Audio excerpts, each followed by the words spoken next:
Welcome to the Folktale Project. This is Dan Scholes. Today's story is another Italian folktale, and this was captured by Thomas Frederick Crane, who was an American folklorist, but it was captured in his stories of Italian popular tales. This is the story of a young boy, and in the Italian tradition, the ogres that he defeated. This is 13th. There was once a father who had 13 sons, the youngest of whom was named 13th. The father had hard work to support his children, but made what he could, gathering herbs. The mother, to make the children quick, said to them, "The one who comes home first shall have herb soup." 13th always returned the first, and the soup always fell to his share, on which account his brothers hated him, and sought to get rid of him. The king issued a proclamation in the city that he who was bold enough to go and steal the ogre's coverlet should receive a measure of gold. 13th's brothers went to the king and said, "Majesty, we have a brother named 13th who is confident that he can do that and other things too." The king said, "Bring him to me at once." They brought 13th, who said, "Majesty, how is it possible to steal the ogre's coverlet? If he sees me, he will eat me." "No matter, you must go," said the king. "I know that you are bold, and this act of bravery you must perform." 13th departed, and went to the house of the ogre, who was away. The ogress was in the kitchen. 13th entered quietly and hid himself under the bed. At night the ogre returned. He ate his supper and went to bed, saying as he did so, "I smell the smell of human flesh. Where I see it, I will swallow it." The ogress replied, "Be still. No one has entered here." The ogre began to snore, and 13th pulled the coverlet a little. The ogre awoke and cried, "What is that?" 13th began to mew like a cat. The ogress said, "Scat, scat," and clapped her hands, and then fell asleep again with the ogre. Then 13th gave a hard pull, seized the coverlet, and ran away. The ogre heard him running, recognized him in the dark, and said, "I know you. You are 13th, without doubt." After a time, the king issued another proclamation that whoever would steal the ogre's horse and bring it to the king should receive a measure of gold. 13th again presented himself and asked for a silk ladder and a bag of cakes. With these things he departed, and went at night to the ogre's, climbed up without being heard, and descended to the stable. The horse neighed on seeing him, but he offered it a cake, saying, "Do you see how sweet it is? If you will come with me, my master will give you these always." Then he gave it another, saying, "Let me mount you and see how we go." So he mounted it, kept feeding it with cakes, and brought it to the king's stable. The king issued another proclamation that he would give a measure of gold to whomever would bring him the ogre's bolster. 13th said, "Majesty, how is that possible? The bolster is full of little bells, and you must know that the ogre awakens at a breath." "I know nothing about it," said the king. "I wish it at any cost." 13th departed, and went and crept under the ogre's bed. At midnight he stretched out his hand very softly, but the little bells all sounded. "What is that?" asked the ogre. "Nothing," replied the ogress. "Perhaps it is the wind that makes them ring." But the ogre, who was suspicious, pretended to sleep, but kept his ears open. 13th stretched out his hand again. Alack, the ogre put out his arm and seized him. "Now you are caught. Just wait. I will make you cry for your first trick, for your second, and for your third."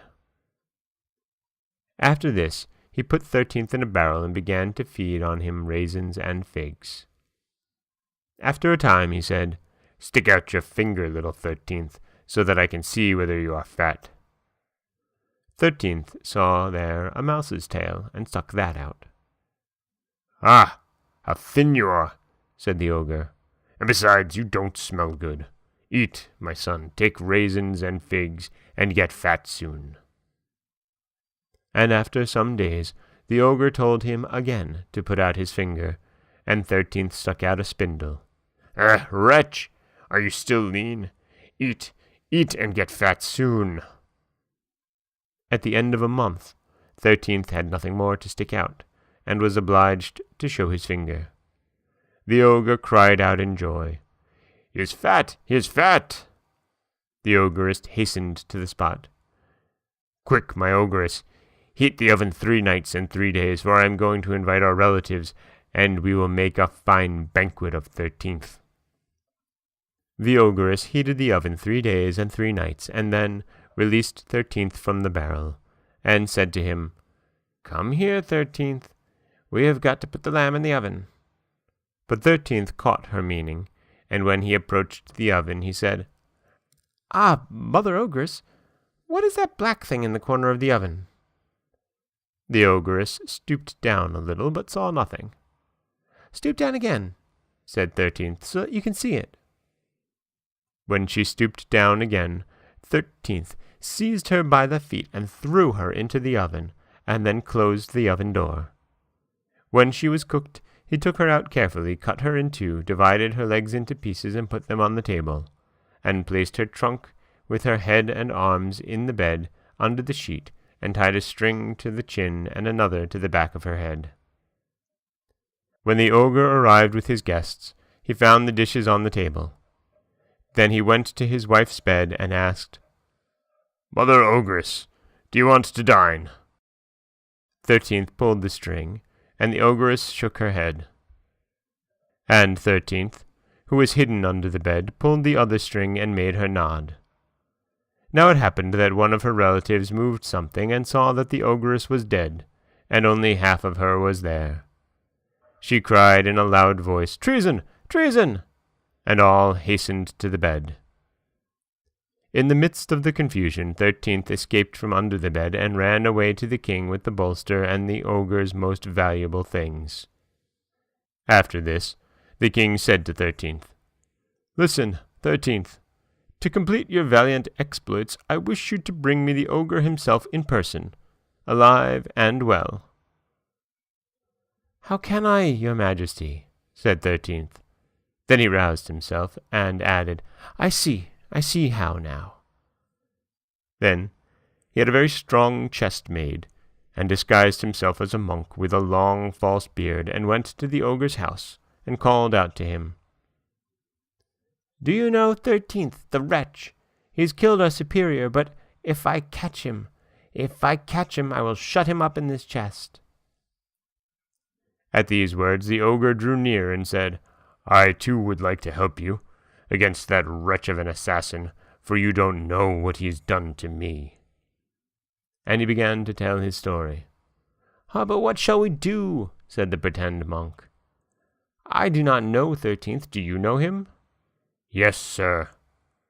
Then tell me, Father Ogre, how tall is he? As tall as I am. Is that so? Said 13th. Let us see whether this chest will hold you. If it will hold you, it will hold him. Oh, good, said the ogre, and got into the chest. Then 13th shut the chest and said, Look carefully, Father Ogre, and see whether there is any hole in the chest. There is none. Just wait. Let us see whether it shuts well and is heavy to carry. Meanwhile, 13th shut and nailed up the chest, took it on his back, and hastened to the city.